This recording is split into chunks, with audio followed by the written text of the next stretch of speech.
Okay. So now, Vijay, listen to me. What? Please mute. Okay.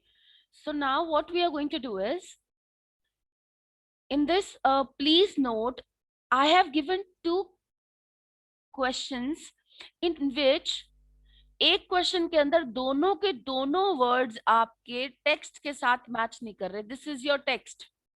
ये आपका text है, आपके टेक्स्ट के साथ कुछ भी मैच नहीं कर रहा है इसमें से. ठीक है. सो आपने ये ध्यान रखना है that it is not necessary that the text should match with the options that are given, but आपको पहले मैंने दो कैटेगरीज डिस्कस की थी, मैं तीसरी कैटेगरी डिस्कस कर रही हूँ अब. टेक्स्ट के साथ आपका क्वेश्चन के जो ऑप्शंस हैं दोनों के दोनों एग्जैक्ट स्पेलिंग के साथ या फिर उसकी आधी या कुछ लेटर्स की स्पेलिंग के साथ मैच नहीं कर रहे, लेकिन उनमें से एक का मीनिंग जो है वो बिल्कुल एग्जैक्टली सेम है, तो आप वही वर्ड प्रेफर करोगे. दूसरी क्वालिटी ऑफ क्वेश्चन जो है जिसके अंदर आपको टेक्स्ट के साथ आपका एक ऑप्शन ऐसा होगा जिसकी स्पेलिंग मैच कर रही होगी. ठीक है. स्पेलिंग मैच कर रही है, अगर उन दोनों का मीनिंग भी मैच कर रहा है तो आप वही ऑप्शन प्रेफर करोगे बजाय कि सेकंड क्लोज ऑप्शन जिसका मीनिंग भी सेम आ रहा है. अब विलिंगनेस और इंटेंशनली का मतलब दोनों का सेम आ रहा है, लेकिन इंटेंशन और इंटेंशनली का मतलब भी दोनों का सेम है. अब क्योंकि इन दोनों का मतलब सेम आ रहा है तो आप इसमें प्रेफर करोगे कि you prefer this intentional and intentionally, और विलिंगलेस को हम छोड़ देंगे. अब एक थर्ड कैटेगरी ऑफ जो क्वेश्चंस आने वाली है वो इसके बाद देखो आप. Please see the examiner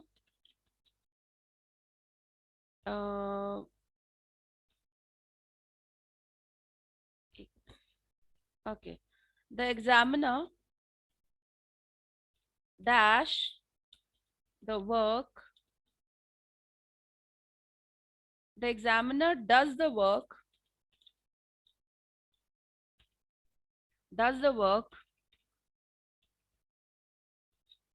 willingly or unintentionally.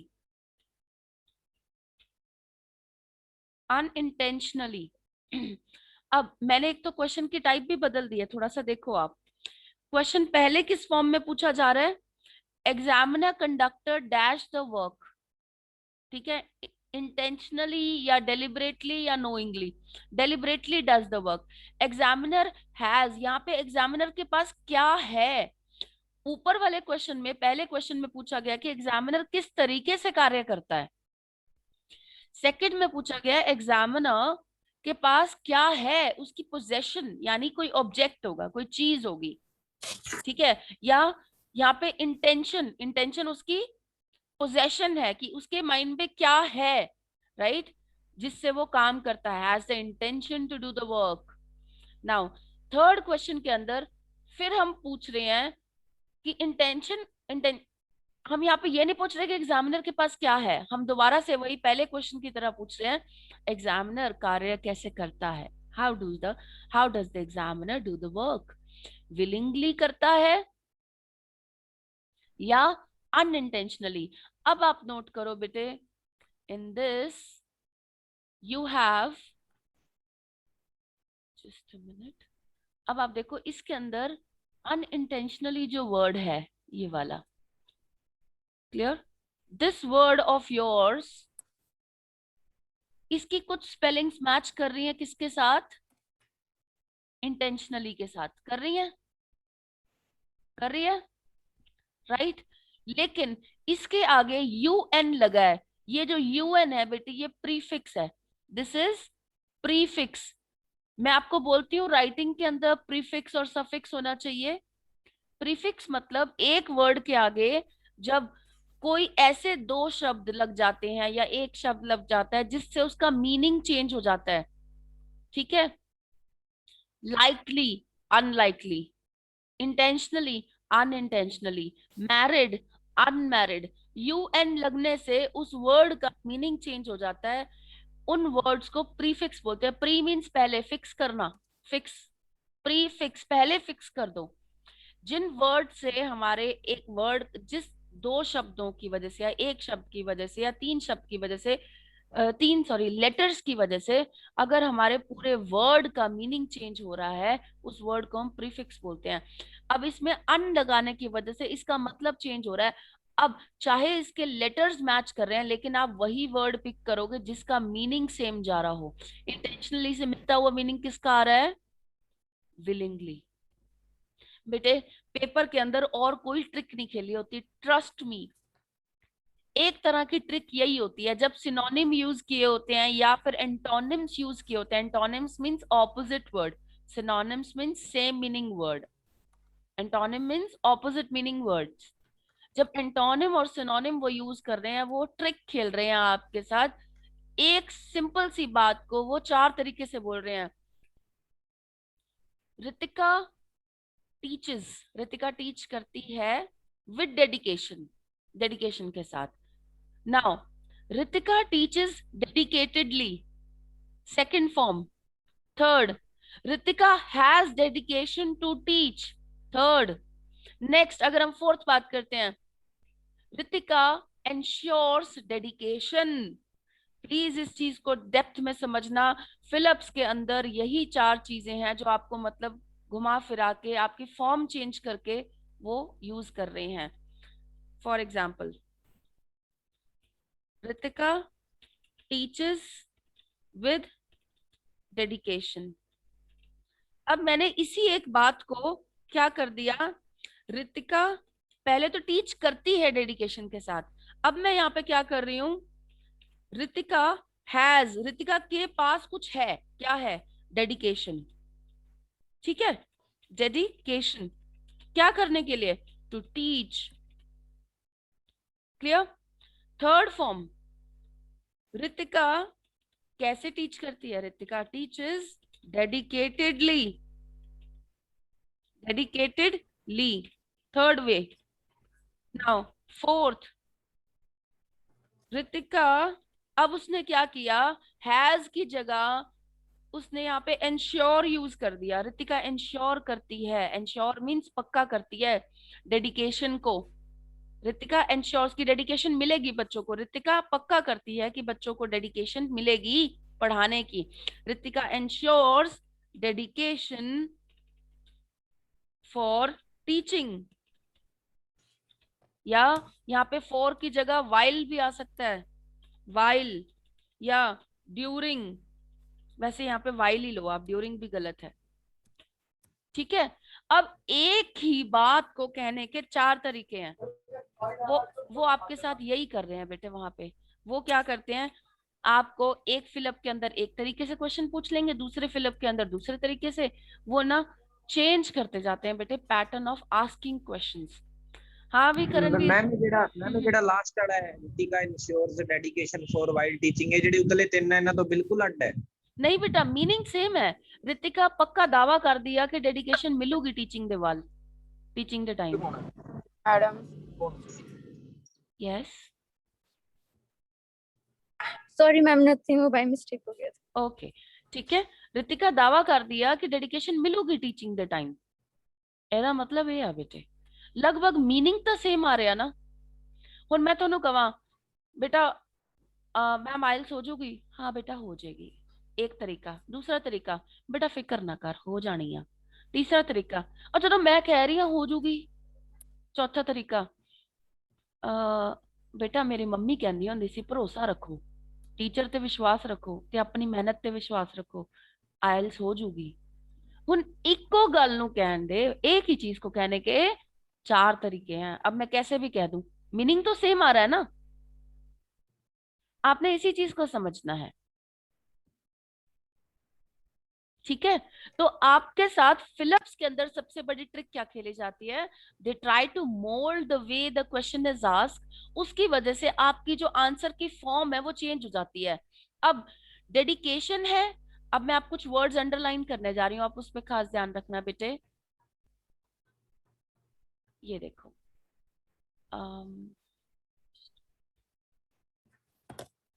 अब इसके अंदर डेडिकेशन है, इसमें डेडिकेटेडली है, इसमें डेडिकेशन है, लेकिन इसमें हैज लगा हुआ है, इसमें विद लगा हुआ है, ठीक है। इसमें ई एस लगा हुआ है, ई और एस, ठीक है। और इसमें भी ई और एस है, लेकिन वर्ड चेंज कर दिया उन्होंने और डेडिकेशन है। एक में डेडिकेटेडली यूज हो रहा है और बाकी तीनों में डेडिकेशन यूज हो रहा है, लेकिन उस डेडिकेशन के साथ आप देखो आगे वाली वर्ड चेंज हुई है। इसमें टीच करती है और इसमें इंश्योर करती है, दोनों का मतलब सेम है, ईएस की फॉर्म लग रही है, लेकिन इसमें विद है और उसमें, इसमें मैं आपको बोलती हूँ कि मैं रिया के साथ पढ़ूंगी, आई विल स्टडी विद रिया, या रितिका स्टडीज विद रिया, रितिका रिया के साथ पढ़ती है, और उसमें मैं कह रही हूँ रितिका रिया को इंश्योर करती है पढ़ाई के लिए। तो वो क्या कर रहा है, विद जैसे वर्ड से और फॉर जैसे वर्ड से वो सेंस चेंज कर रहा है क्वेश्चन की। अब हैज वर्ड दिया हुआ है, रितिका के पास क्या है, शी हैज डेडिकेशन या शी हैज नॉलेज, जो भी मैं वर्ड यूज करना चाहूंगी। इस हैज वर्ड से हमारा आंसर डिसाइड होगा कि आगे हमारा वर्ड डेडिकेटेडली लगेगा या डेडिकेशन लगेगा।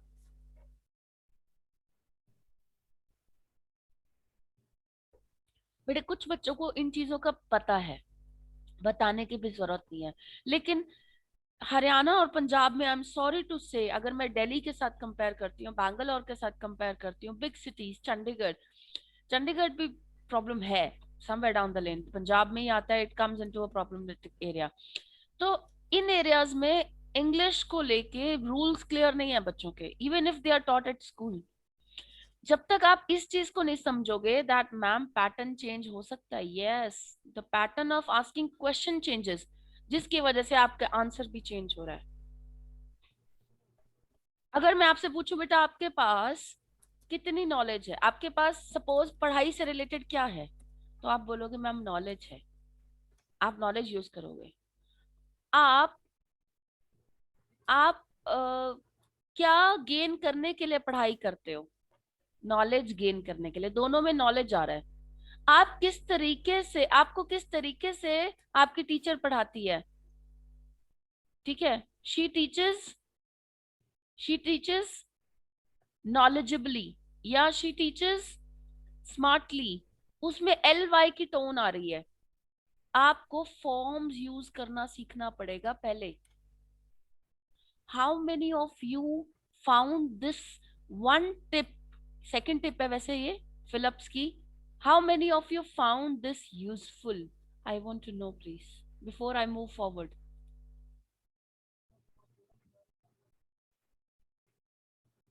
Yes, how many of you found it useful? Nobody. How many of you found it confusing? Nobody. No answer. करण समझ आया नहीं आया? Okay, संतोष, Yes, ma'am. धीरज, हाँ बेटा, Yes, ma'am. Yes, ma'am. समझ आया धीरज?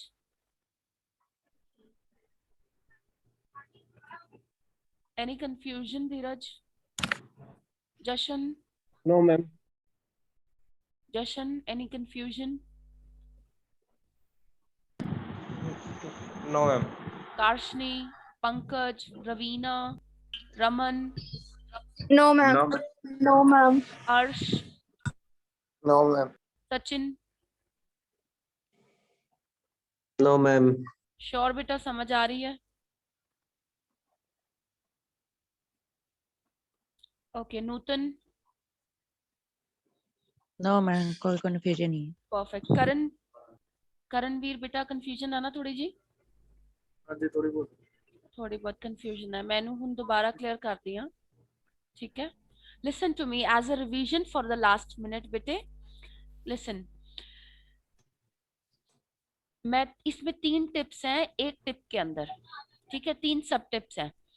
जब कोई एग्जामिनर, मतलब क्वेश्चन आपका टेक्स्ट आपको जो दिया हुआ है, पैसेज के अंदर आपको दिया हुआ है, एग्जामिनर एक लाइन दी हुई है, ठीक है, मतलब आपको एक पूरा पैराग्राफ में से एक लाइन है जिसमें से आपका आंसर आना है, ये वो लाइन है, सोचो, ठीक है। Examiner intentionally does the work, examiner जानबूझ के काम करता है, कोई एक काम सी वो जानबूझ के करता है। मैम हाँ मैम जी, एग्जामिनर कौन ਹੁੰਦਾ ਹੈ? एग्जाम जेड़ा लेंदा है अपना एग्जाम, हुन मान लो जिन्हें थोड़ा एग्जाम बनाया, मतलब ਆਪਾਂ ਪੇਪਰ 'ਚ ਬੈਠੇ ਆਪਾਂ ਐਗਜ਼ਾਮੀਨਰ ਨਹੀਂ ਗਏ, नहीं ਆਪਾਂ आपा ਪੇपर ਦਈਏ। एग्जामिनी डबल ई एग्जामिनी आपा। अच्छा वही एम्प्लॉयर ते एम्प्लॉई वाला ही हो यस गया। यस बेटे, एग्जैक्टली एग्जैक्टली। अब मैं इसको यहाँ क्या कर रही हूँ, एग्जामिनर इंटेंशनली डज टीचिंग या डज हिटिंग, ठीक है। एग्जामिनर जानबूझ के या examiner intentionally hits, examiner intentionally मारदा है, ठीक है। मैं स्टेटमेंट को हिट्स द स्टूडेंट्स, अब एग्जामिनर जानबूझ के बच्चों ਨੂੰ ਮਾਰਦਾ ਹੈ, ठीक है। ਹੁਣ ਦ ਐਗਜ਼ਾਮ ਕੰਡਕਟਰ, ਮੈਂ ਕੀ ਕੀਤਾ ਬੇਟੇ ਕਰਨਵੀਰ, ਐਗਜ਼ਾਮੀਨਰ ਨੂੰ ਚੇਂਜ ਕਰਕੇ ਐਗਜ਼ਾਮ ਕੰਡਕਟਰ ਕਰਤਾ। ਹੁਣ ਇਹ ਕੰਡਕਟਰ ਬੱਸ ਵਾਲਾ ਨਹੀਂ ਆ, एग्जाम कंडक्ट ਕਰਨ ਵਾਲਾ ਬੰਦਾ ਹੈ एग्जामिनर, एग्जाम कंडक्टर। डैश किस तरीके नाल ਉਹ हिट करदा बच्चों ਨੂੰ, हिट्स द स्टूडेंट्स। यहाँ पे अब ऑप्शन दिया हुआ है डेलिबरेटली यानी जानबूझ के, धक्के नाल, ते नोइंगली ਉਹਨੂੰ ਪਤਾ ਹੁੰਦਾ ਤਾਂ ਵੀ ਉਹ करदा, राइट। तो डेलिबरेटली मींस जानबूझ के, ठीक है। अब इंटेंशनली और जानबूझ के दोनों का मीनिंग सेम है। अब दोनों के दोनों वर्ड्स आपके टेक्स्ट से नहीं मिल रहे, दोनों के दोनों ऑप्शंस आपके टेक्स्ट से नहीं मिल रहे, फिर भी आपने उनमें से आपने वही ऑप्शन चूज करना है। एक ऑप्शन तो चूज करना ही पड़ेगा, टेक्स्ट में चाहे नहीं मिल रहा, सेम नहीं है, लेकिन उसका मीनिंग बिल्कुल सेम होना चाहिए, ठीक है। Deliberately is the appropriate option for intentionally. Second condition, जब आपको क्लोज ऑप्शन दिए हुए हैं दो, विलिंगनेस दा मतलब क्लोज ऑप्शन मींस इच्छा अपनी मर्जी नाल, विलिंगनेस, ठीक है। इंटेंशनल मींस, इंटेंशन मींस जानबूझ के, ठीक है। हुन इंटेंशन ते इंटेंशनली दोनों उन्हां दी स्पेलिंग आपस च मिल रही ने, ठीक है, स्पेलिंग मिल रही ने दोनों दा, लेकिन दोनों क्लोज ऑप्शन, दोनों ऑप्शन दे मीनिंग लगभग सेम ने, लगभग, थोड़ा जा फर्क आ सिर्फ। ते आपां ओही वर्ड फिर भी प्रेफर करांगे जेड़ा वर्ड बेटा टेक्स्ट च दिता होया। जैसे मैंने आपको रीडिंग की लिस्ट ऑफ हेडिंग में बताया था कि आप जनरल आइडिया और स्पेसिफिक आइडिया, आपको स्पेसिफिक आइडिया भी दिया होता है और जनरल आइडिया भी दिया होता है। सचिन आपको ये समझ नहीं आएगा बिकॉज आप उस क्लास में नहीं थे, तो बाकी बच्चों को आई होप समझ आ रहा होगा कि जनरल आइडिया पिक करना होता है ना कि स्पेसिफिक आइडिया, ठीक है। तो अब आप उसको प्रैक्टिकली इंप्लीमेंट करने लग गए, आपको पता लग गया ये टिप एंड ट्रिक है, सच्ची में काम करती है। इसी तरीके से फिलिप्स के अंदर भी ये ट्रिक काम करती है कि आपका स्पेलिंग जरूर मिल रही होगी वर्ड की, लेकिन उसका मीनिंग भी मैच करना चाहिए। यहाँ पे इंटेंशन और इंटेंशनली का मीनिंग मैच कर रहा है तो आपने इसका आंसर लगा दिया यस, कोई दिक्कत नहीं है, विलिंग इंटेंशन लगा दिया। नेक्स्ट क्वेश्चन में बेटे विलिंगली और अनइंटेंशनली में, अनइंटेंशनली की कुछ स्पेलिंग मिल रही है इंटेंशनली के साथ, लेकिन मीनिंग ऑपोजिट जा रहा है। तो चाहे वो टेक्स्ट की स्पेलिंग मिल रही है लेकिन उसका मीनिंग ऑपोजिट जाने की वजह से आप ये आंसर नहीं पिक करोगे, आपको विलिंगली उठाना पड़ेगा क्योंकि वो इसका सिनोनिम मीनिंग दे रहा है। Is that clear Karan now? हजे भी कंफ्यूजन लग रही है फेस से? ना पक्का श्योर? बेटे मैं अपने वालों दी बेस्ट कोशिश की है, इस वीडियो नु तुसी जिन्ना हो सके 3 वारी 4 वारी एक बार दोबारा समझन दी कोशिश करो कि मैम समझाना की चाह रहे हैं। Try to understand it, okay clear? Okay, so I will move to the next tip for this Phillips today, bete.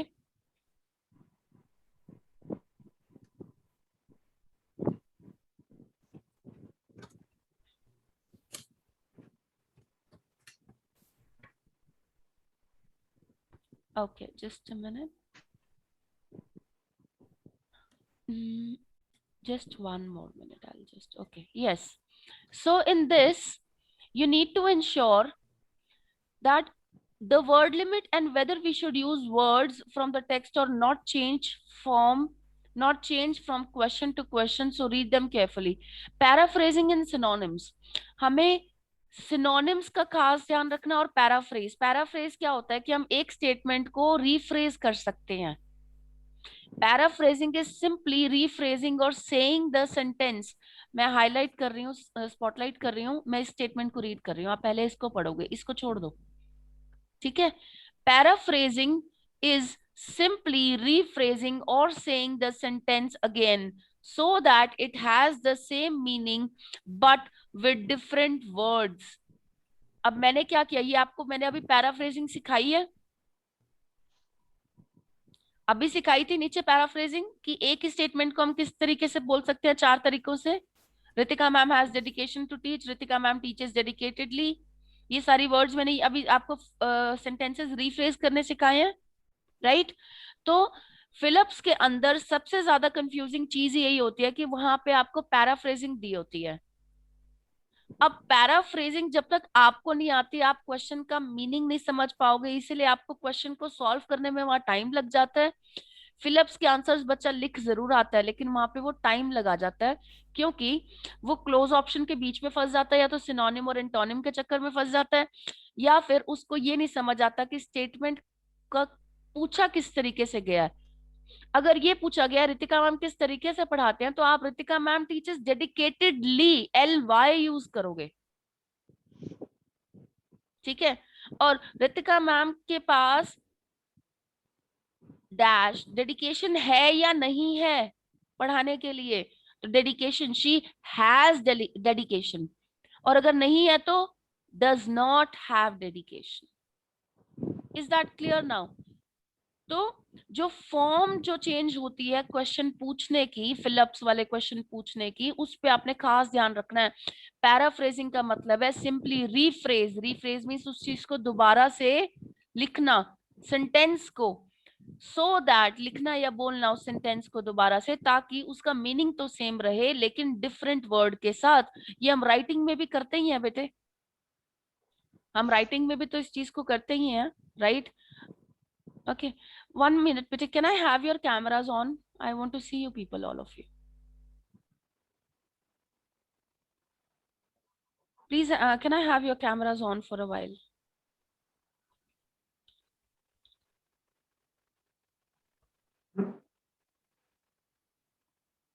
Why I asked you people this is because I want to see how many of you are there in the class.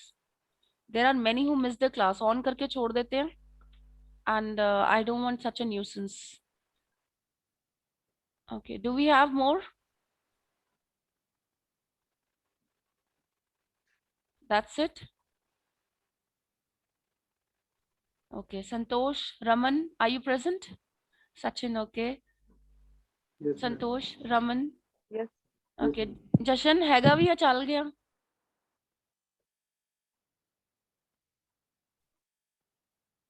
Okay, where is Prem? Pankaj प्रेम कहाँ है बेटे आज? I can't hear you. Ma'am उसको कोई काम हो गया था इसलिए वो नहीं है आज अभी तक. Very good, very good. Okay.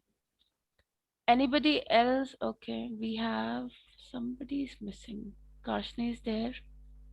Ishika is not there today. Ishika is not there. Ajay, good. Okay, good. Ajay, are you there? Good. All right, I'll get back now.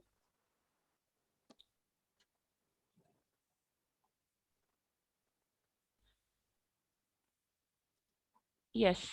So now in this, we are going to make sure that paraphrasing is equally important to be taken care of, but you need to ensure that इसके अंदर जो different words होते हैं आपने उसका खास ध्यान रखना है. Has, have, had, is, am, are, a and the, कौन से words use कर रखे हैं. सिनोनिम्स, एंटोनिम्स, अगर वर्डिंग्स पे अगर आप ध्यान नहीं रखोगे क्वेश्चन को पढ़ते हुए, तो आपकी स्टेटमेंट तो आपको बेटा टेक्स्ट के अंदर दी ही हुई है, स्टेटमेंट तो टेक्स्ट में दे ही रखी है। बात यह है कि उस स्टेटमेंट को वो पूछी जिस तरीके से रहा, आप उस तरीके से उसका आंसर नहीं दे रहे। उसने पूछा LY के फॉर्म में है या ED की फॉर्म में है, द डेटा वो कन्वर्टेड, ठीक है, द डेटा ड्रामेटिकली शिफ्टेड। अब LY की फॉर्म में या ED की फॉर्म में आंसर पूछा और आप उसको आंसर दे रहे हो द डेटा कन्वर्ट या द डेटा ड्रामेटिकल, आप उसको सिंपल नाउन के फॉर्म में या वर्ब की फॉर्म में आंसर दे रहे हो, फर्स्ट फॉर्म में आंसर दे रहे हो, ना कि उसकी फॉर्म चेंज करके, तो आपका आंसर गलत होगा ही होगा। फिर आप घर आके कहते हो हमने मैम आंसर्स चेक किए थे पेपर होने के बाद और देखा आंसर तो हमारा ठीक था, बस LY नहीं लगाया, शायद मुझे लग रहा है ठीक ही होएगा, ठीक नहीं होगा।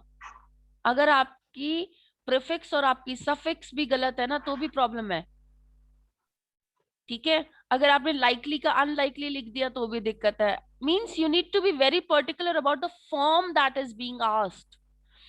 एग्जांपल दिया हुआ है उसने बेटे इसमें, most men drive cars to work, most men. अब यहाँ पे ये जो मोस्ट वर्ड है ना इसका भी ध्यान रखना, most men drive cars to work. अब इसने यहाँ पे इसको क्या से लिखा हुआ है, क्वेश्चन आपसे पूछा हुआ है द मेजोरिटी ऑफ मेन। अब मेजोरिटी ऑफ मेल्स, मेन की जगह मेल्स कर दिया उसने, वर्डिंग चेंज कर दी, मोस्ट की जगह मेजोरिटी कर दी। Then use automobiles, drive cars की बजाय automobiles to get to their jobs, मतलब उनकी जॉब्स तक पहुंचने के लिए। Clear? So the next thing that you need to take care is of,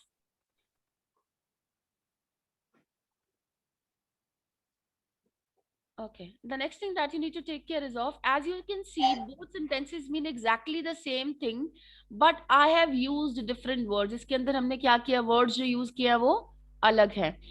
I have used mostly synonyms to do this, that is words with the same or similar meaning। most की जगह majority, most की जगह majority, drive की जगह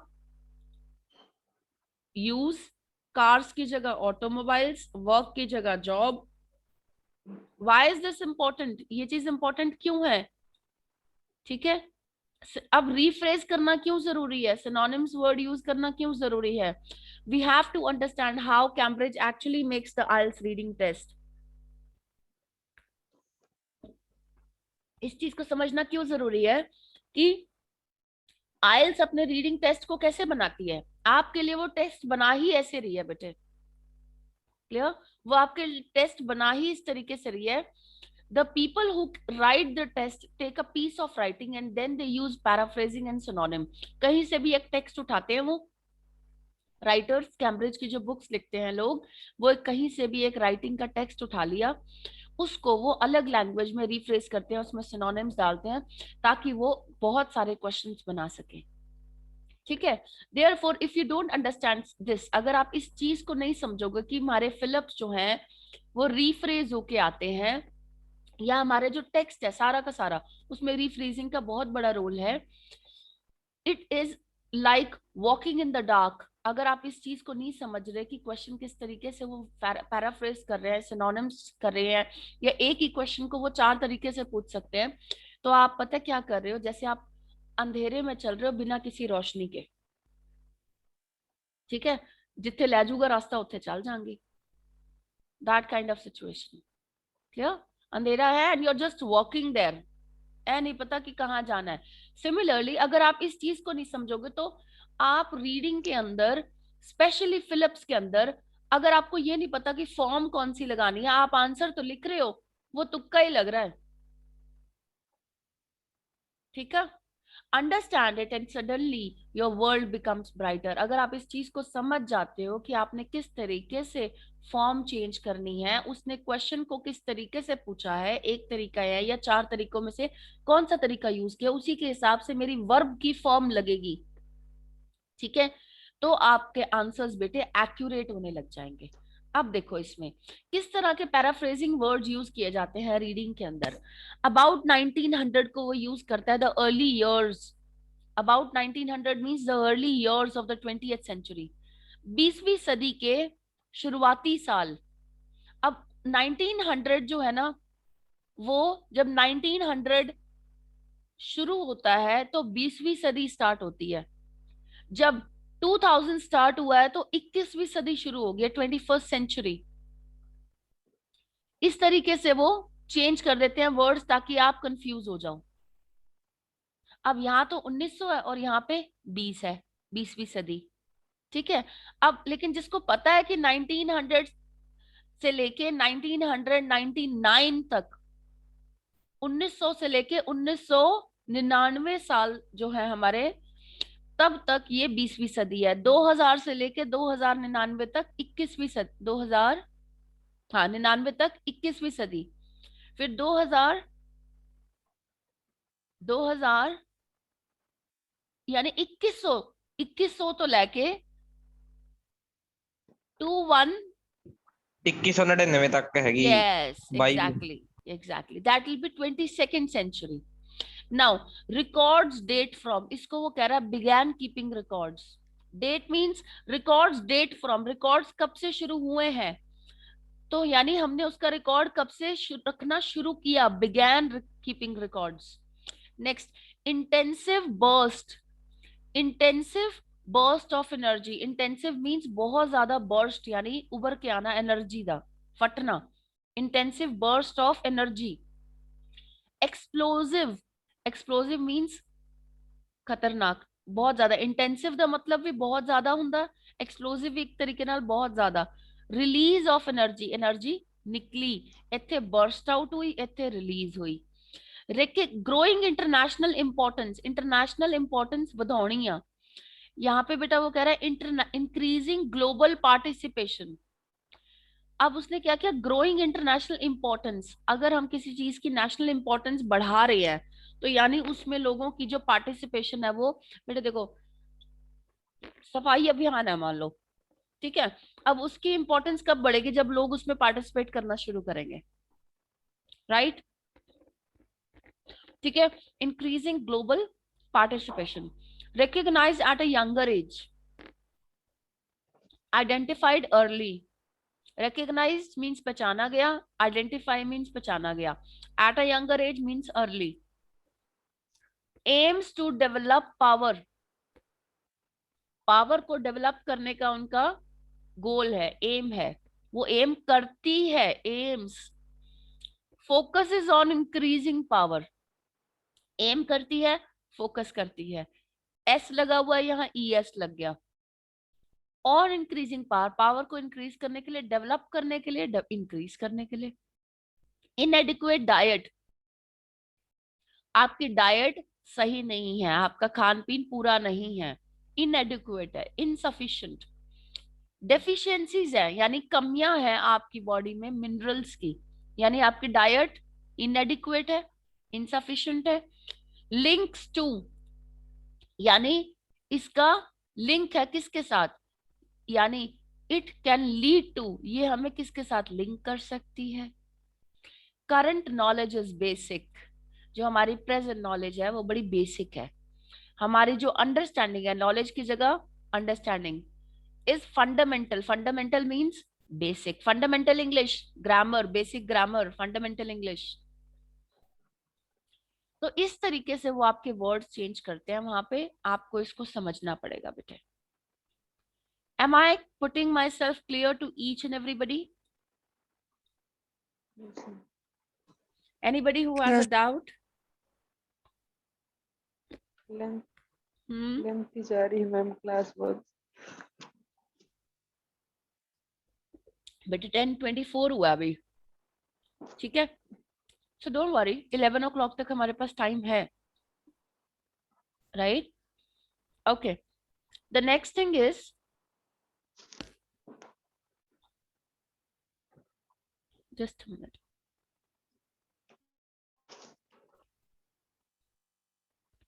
Very good. Please see this. Check how many words it asks you to write. Okay, I'll just a minute. Check how many words it asks you to write. If it says no more than 2, you can write 1 or 2 words. If it says no more than 3, you can write 1, 2 or 3 words. Remember that numbers are written numerically, such as 72.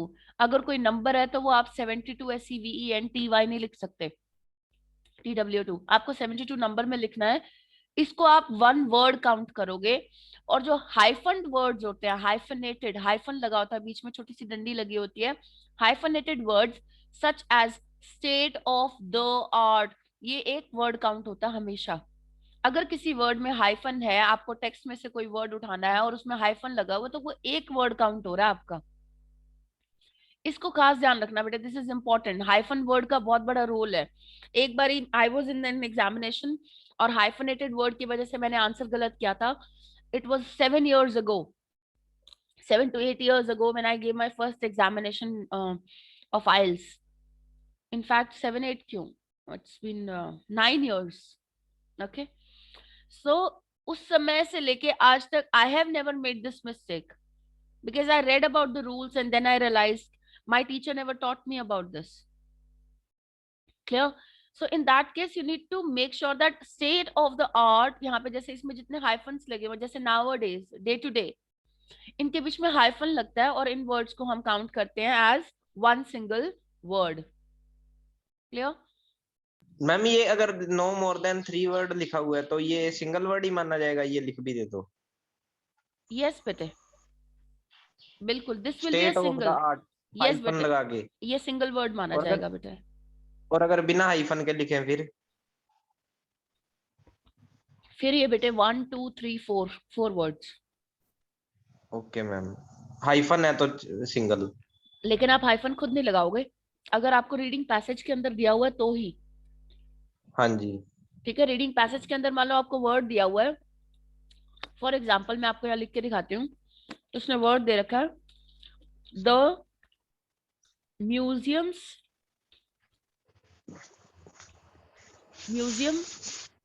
State of, खड़ी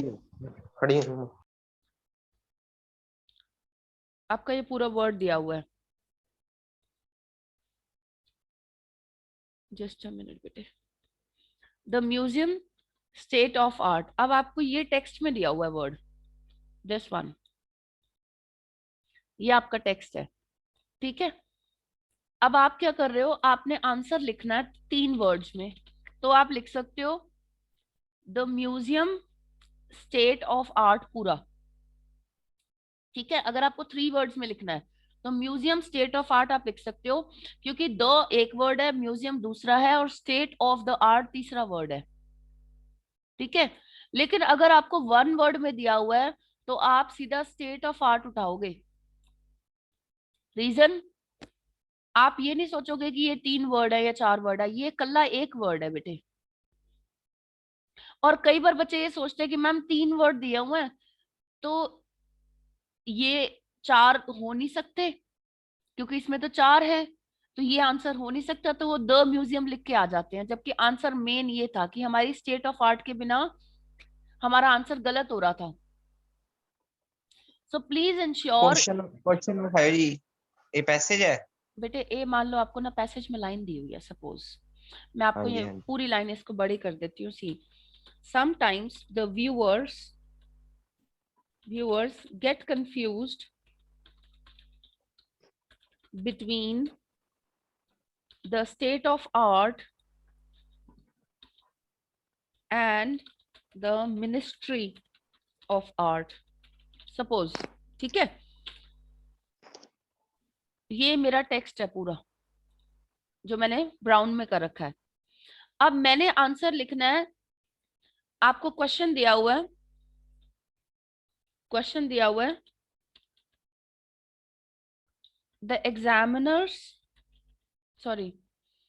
the viewers यानी site seers, मैंने viewers को change कर दिया site seers में, often are confused, gate